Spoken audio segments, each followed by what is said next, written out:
Cavino and Rich on Now or Never with Keith One-Time Thurman. What's up, Keith? Man, what's up, guys? Just cooling it out here in Florida.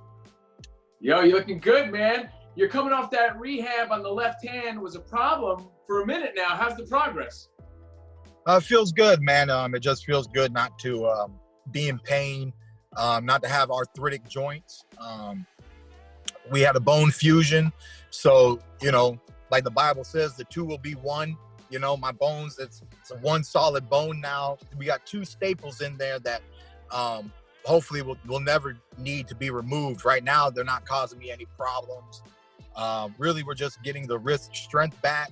I got to hit the bag a little bit the other day, nice and light, and it felt good. I really think I can go harder, but I just don't want to. I just want to take it in stages because I hurt myself once before, and I'm not trying to do it again. Yo, Keith, with a recurring injury like that, does that change the way you fight in general? Well, all of 19, it did affect, my performances ultimately, more or less on the nuances that I had to go through in the performances, but really just preparation. 2019, I learned a lot. In retrospect, when I look back, there's so much to learn. There's more to learn from a loss than there is a win. That's a common saying in sports. So when I reflect back on everything, really the year was just a rough year for me. Having that arthritic joint, preparing for Josesito Lopez. If you look back at the Josesito Lopez fight, I didn't drop a lot of power on him. I was really committed to just outboxing him and winning. I didn't even expect to knock him down when I hooked him. And then, as we went through the fight, in the 7th round, he caught me. And I just showed my grit like I always do if I have to. And I was putting a lot of jabs on the tip of his nose. I was jabbing a lot more. I was staying 1-2 a lot more. I wasn't throwing the hook a lot. And then in the Pacquiao fight too, when I reflected on it, I just really didn't let that left hook go. And I think it was really hard for me, even though I love the punch a lot and I've relied on it so much in my career. But that was a punch that throughout training camp for the Josesito Lopez fight and the Pacquiao fight, I was hurting myself on my sparring partners when I would land a nice left hook. So it kind of, it's not good wanting to do your best, but knowing that your best means that you might hurt yourself trying to hurt this guy. And it's not easy to put your hand over the fire. Most people cannot hold their hand over fire. And that's what I felt like 2019 was for me, man. So I'm just looking forward to being in good health and being back to dominating the welterweight division. I think I'm still arguably the best welterweight in the world. Give me a rematch. I believe I'll come out on top. You put me in with any of the top welterweights in the world, and I think that I'm still in the running, man. Keith One-Time Thurman is not done, that's for sure. Nice. So we're going to talk about that. But speaking of training, the pandemic and quarantine sort of happened right as you were getting back. So how's training going now? Now we're able to open up the gym this week. For in the morning, it's really just going to be private, just for myself. We got a few kids, a talent that we're taking into the gym. We can't open up our gym to the community at this time, so we can only work with the talent right now at this time. But it's interesting, man. Got to utilize my balcony. I had to utilize some things. Did a little bit more stretching. I'm trying to improve the range of motion. Something, I've heard athletes talk about it later on in life. Like I have pro football players that are doing yoga now and talking about how amazing their body feels at 47 years old or something, and how they wish they did it throughout their careers. And I've had a doctor ever since I was in my 20s. He kept trying to tell me, you need to stretch, Keith. You need to stretch. And it's just something that I was like, you know what, this quarantine, you got time for stretching. If you're not going to be doing hardcore workouts, at least you can stretch, open up the hips a little bit more, open up the legs a little bit more, have a wider stance, and just stretch out, man. That range of motion, that rubber band effect, it's supposed to add speed and power. And I've always had both of those things, so a little bit more ain't going to hurt. Yeah, you make me feel bad. You make me feel bad, Keith, because all I'm doing is push-ups in the living room like a couple times a week. I'm doing nothing. Just add some sit-ups, man. You'll be all right. Hey, let me ask you, you mentioned the other guys, Pac-Man, Errol Spence, Terrence Crawford. These guys that they got belts, they're in your weight class. Where do you see yourself fitting in with those guys now that, you've been out of it for a minute? Oh, well, give me a fight and then give me an opportunity to be the challenger to any one of those titles, I'm two-time champion of the world. I know what it's like to not be champion of the world, and currently I'm not that, So here we are. I'm just going to be doing what I did before. Make myself relevant in the ranks, which means staying at the top. And then when you're staying at the top, and when I feel comfortable, I'll be name dropping. I'll be like, hey, where's a contract? Can I get a fight? What title? Who really wants it? Because to me, all the champions is great action. Thurman, Crawford, Thurman, Spence, Thurman, Pacquiao too. That's all tremendous action right there. And then I have rematches with Danny Garcia. I got rematches with Sean Porter. You got fighters like an Ugas out there that I've never been in the ring with. You got a Mikey Garcia. People are talking about Adrian Broner. It's the welterweight division, baby. We got a jam-packed division, and I believe that there's always something out there that I believe that I can put together for myself and for the people to enjoy, love, and respect. Now, Keith, those would all be great fights, but you haven't fought since the first loss.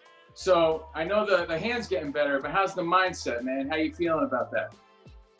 Well, at the end of the day, it was a close one. It's real easy I think it's easier to beat yourself up over a close loss than a real loss, because my motto was I got to owe, and I'm not afraid to let it go, because if you beat me, you beat me in my face. You beat me one-on-one, and it's not an easy task to do. Even by the small margin that Manny Pacquiao got it by, it still was not no easy task. It will never, not that day, never will there be a day where defeating Keith Thurman will be an easy task. So, I know what it's like to compete, man. I know what it's like to lose. I lost in the amateurs. I still believe it's a little premature. I wasn't ready to lose. For a lot of people who understand my motto, I got to owe and I'm not afraid to let it go, doesn't mean that I wanted to let it go. There's a difference in the mentality. It means that I'm a man, and that this is imano. And if you really beat me and you're better than me, then I'll tip my hat off to you. I'll respect you, and I'll give you the nice compliments that I gave Pacquiao after the fight. It just is what it is. Every fighter, the fighters I've defeated, the fighters that I've knocked out, if I share 1 minute in the ring with you, you most likely got the respect of Keith one-time Thurman, man, because boxing is just one of those sports, man, that the moment that person steps in the ring and they sign that contract, they train for it, regardless if they can really step to you or not. The fact that they even tried to, it's honorable, man. It's a very tough sport. It's the sport of boxing. That's why people respect Keith one-time Thurman. He doesn't back down from anybody. He'll take on anyone. But of those guys, who would you want first? I want my belt back, man. I want my belt back. And then I want the Spence fight because, ultimately I saw a big clash between me and Spence leading into a year like this, like a 2020, 2021 kind of year. I always saw the big fight happening, but, we were both undefeated champions of the world, and I thought that was how I was going to be introduced into Errol Spence, as an undefeated welterweight champion, and thus with him having 2 titles, that we would unify the welterweight division with our matchup. So deep down, there's still a part of me that wants to grab my belt back and then really try to manifest my innermost dreams and my desires for the sport of boxing. But if I just have to go straight to Spence and grab 2 belts, go straight into a young rivalry, then so be it. I've had other rivals. I'm looking for new opposition all the time. So it is what it is. I love it. And when it all does go down, right, when boxing does return, how do you feel about having no fans there? Does that affect you and your focus in any way at all? It's going to affect the feeling of the performance. But, I've been at so many events, and even though the people are there, they're not in the ring. Nobody's really in the ring, and all the action is in the ring, and all my focus is in the ring, and there's only milliseconds of being able to get drawn out of the ring while I'm in the ring. there's too much happening in the ring. I barely get pulled out of it with the crowd and the cheering and the booing. I've heard booing. If I'm running around the ring, if there's a laugh, none of that matters, babe. That's my paycheck.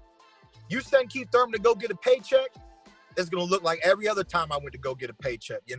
I'm just really dedicated, and I'm prideful about my performances. So I would still care, knowing that millions of people should be tuning in. I would still really care, and I would be putting my best foot forward for my performance. If that was the scenario, if I was to be pushed into a fight like that later on this year. One time, you're 31 years old, a great age in sports. You feel like you're in your prime? Do we got a lot left in the tank or what? Man, I missed 26, baby. Dang. 26, man. Shoot. I've been through some things, man. It might be a prime number, but this racehorse ran around the track. I've had 2 different surgeries. I don't see 9 years. I don't see 9 years on the books, but I would love to just keep doing what I'm doing at the top, entertain the best that I can for probably a nice 3 to 4 solid more years, and then hopefully just be able to wear a suit and tie and just talk sports like you boys be doing, man. Nice. Maybe have a podcast or something in the future. We never know what's in the future for your boy one time here, but I'm just trying to stay positive, man, and just do my best. I have a mission. I think the welterweight division is still not done. I don't think my generation, I don't think the young guys, everybody's in their prime. So these prime fighters have not fought one another. Spence just finally got through a Porter. There's still a lot more work and a lot more action to be had and be done before I hang up the crown or hang up these gloves, man. So I'm just ready, man. This is my whole life, and I feel like I'm getting close. I'm closer now to a retirement than I ever been, but I'm still so in love with the sport, and I just want to give it all that I have. Well, man, whatever fight you get, we know it's going to be a good one. We wish you continued success, and thanks for being on Now or Never, bro. Thanks, Keith. All good. Take care. This is your boy. One time.